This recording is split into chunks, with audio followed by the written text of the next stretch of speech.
एक बहुत अमीर आदमी ने एक भिखारी से पूछा, तुम तो इतने हट्टे कट्टे हो फिर भी भीख क्यों मांग रहे हो? भिखारी बोला, साहब मेरे पास महीनों से कोई काम धंधा नहीं है, अगर आप मुझे नौकरी दें तो मैं भीख मांगना छोड़ दूंगा।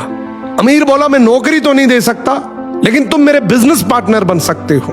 मेरे पास एक चावल का प्लांट है, तुम चावल बाजार में सप्लाई करो और मुनाफा महीने के अंत में बांटेंगे। भिखारी ने कहा, लेकिन कैसे बांटेंगे? क्या मैं 20% लूंगा और आप 80%? अमीर बोला, मुझे सिर्फ 10% चाहिए, बाकी 90% तुम्हारा होगा, ताकि तुम जल्दी तरक्की कर सको। भिखारी ने जोरों से काम शुरू कर दिया। उम्दा चावल और सस्ते दामों से उसकी बिक्री बहुत बढ़ गई और उसे खूब मुनाफा हुआ।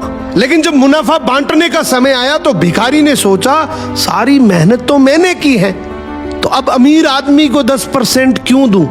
अगले दिन अमीर आदमी आया और जब हिस्सा मांगा तो भिखारी ने बहाना करते हुए कहा कि साहब मुझे तो बहुत नुकसान हुआ है, मुझे जितना मुनाफा हुआ है उतना तो कर चुकाना है, तो इस हिसाब से मुझे कोई मुनाफा नहीं होगा, तो आप इसके हकदार नहीं हैं। अमीर आदमी ने कुछ नहीं बोला और वहां से चला गया।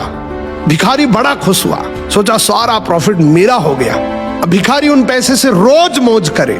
ऐसे करते करते उसके पास से सारे पैसे खत्म हो गए। अब पैसे भी नहीं है और काम धंधा भी नहीं है, तो मजबूरन उसको फिर से भीख मांगना शुरू करना पड़ा।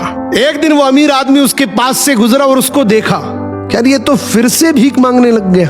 अमीर आदमी ने एक बहुत अच्छी बात बोली कि इस दुनिया में गरीब और अमीर आदमी जो होता है ना, उसमें सबसे बड़ा डिफरेंस होता है उसकी सोच का।